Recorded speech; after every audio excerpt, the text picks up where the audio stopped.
जय माँ दुर्गे। नववां अध्याय शुंभ निशुंभ वध।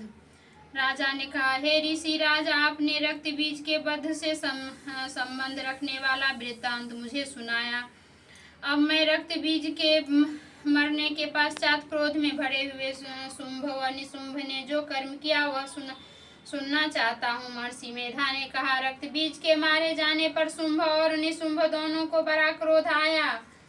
अपनी बहुत बड़ी सेना का इस प्रकार संहार होते देखकर निशुंभ देवी पर आक्रमण करने के लिए दौड़ा। उसके साथ बहुत से बड़े बड़े असुर देवी को मारने के लिए दौड़े।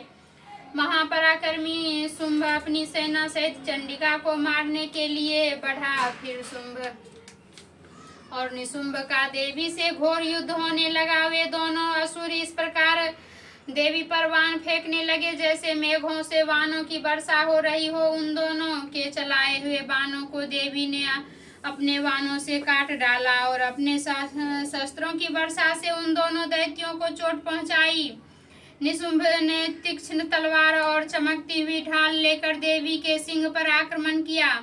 अपने वाहन को चोट पहुंची हुई देखकर देवी ने अपने क्षुरप्र नामक बाण से निशुंभ की तलवार व ढाल दोनों को ही काट डाला। तलवार और ढाल कट जाने पर निशुंभ ने देवी पर शक्ति से प्रहार किया। देवी ने अपने चक्र से उसके 2 टुकड़े कर दिए। फिर क्या था, दैत्य मारे क्रोध के जल भून गया और उसने देवी को मारने के लिए उसकी ओर त्रिशूल फेंका, किंतु देवी ने अपने मुक्के से उसको चूर चूर कर डाला। फिर उसने देवी पर गदा से प्रहार किया। देवी ने त्रिशूल से गदा को नष्ट कर डाला। पश्चात यह फरसा हाथ में लेकर देवी की ओर लपका। देवी ने अपने तीखे बाणों से उसे धरती पर सुला दिया।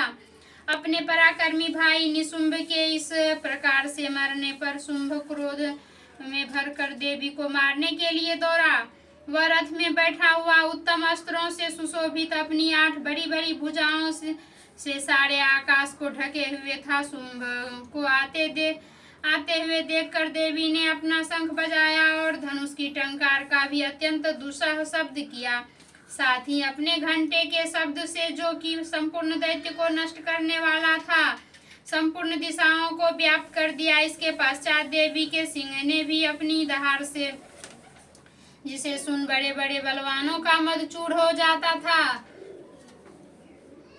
आकाश, पृथ्वी और 10 दिशाओं को पूरित कर दिया। फिर आकाश में उछलकर काली ने अपने दांतों तथा हाथों को पृथ्वी पर पटका। उनके ऐसा करने से ऐसा शब्द हुआ जिससे कि उससे पहले के सारे शब्द शांत हो गए। इसके पश्चात शिवदूती ने दूसरे असुरों के लिए भय उत्पन्न करने वाला अट्टहास किया, जिसे सुनकर सब दैत्य थर्रा उठे। इस पर शुंभ को बड़ा क्रोध हुआ। फिर अंबिका ने उसे, अरे दुष्ट, खरा कहा तो आकाश से सभी देवता जय जयकार करने लगे। शुंभ ने वहां आकर ज्वालाओं से युक्त एक अत्यंत भयंकर शक्ति छोड़ी, जिसे आते देखकर देवी ने अपनी महोलका नामक शक्ति से काट डाला। हे राजन, फिर शुंभ के सिंहनाद से तीनों लोक व्याप्त हो गया और उसकी प्रतिध्वनि से ऐसा घोर शब्द हुआ कि उसने इससे पहले के शब्दों को जीत लिया। शुंभ के 2 छोड़े बाणों को देवी ने और देवी के छोड़े बाणों को शुंभ ने अपने बाणों से काटकर सैकड़ों और हजारों टुकड़ों में परिवर्तित कर दिया। इसके पश्चात जब चंडिका ने क्रोध में भरकर शुंभ को त्रिशूल से मारा तो वह मूर्छित होकर पृथ्वी पर गिर पड़ा। जब उसकी मूर्छा दूर हुई तो वह धनुष लेकर आया और अपने बाणों से उसने देवी, काली तथा सिंह को घायल कर दिया। फिर उस राक्षस ने 10,000 भुजाएं धारण करके चक्रादि अस्त्रों से देवी को आच्छादित कर दिया। तब भगवती दुर्गा ने कुपित होकर अपने बाणों से उन चक्रों तथा बाणों को काट डाला। यह देखकर निशुंभ हाथ में गदा लेकर चंडिका को मारने के लिए दौड़ा। उसके आते ही देवी ने तीक्ष्ण धार वाले खड्ग से उसकी गदा को काट डाला। उसने फिर त्रिशूल हाथ में ले लिया। देवताओं को दुखी करने वाले निशुंभ को त्रिशूल हाथ में लिए हुए आता देखकर चंडिका ने अपने शूल से उसकी छाती पर प्रहार किया और उसकी छाती को चीर डाला। शूल से विदीर्ण हो जाने पर उसकी छाती में से एक उस जैसा ही पराक्रमी दैत्य ठहर जा कहता हुआ निकला। उसको देखकर देवी बड़े जोर से ठहाके लगाई। अभी वह निकलने भी न पाया था कि उसका सिर अपनी तलवार से काट डाला। सिर के कटने के साथ ही वह पृथ्वी पर गिर पड़ा। तदंतर सिंह दहाड़ दहाड़ कर असुरों का भक्षण करने लगा और काली शिवदूती भी राक्षसों का रक्त पीने लगी। कौमारी की शक्ति से कितने ही महादैत्य नष्ट हो गए।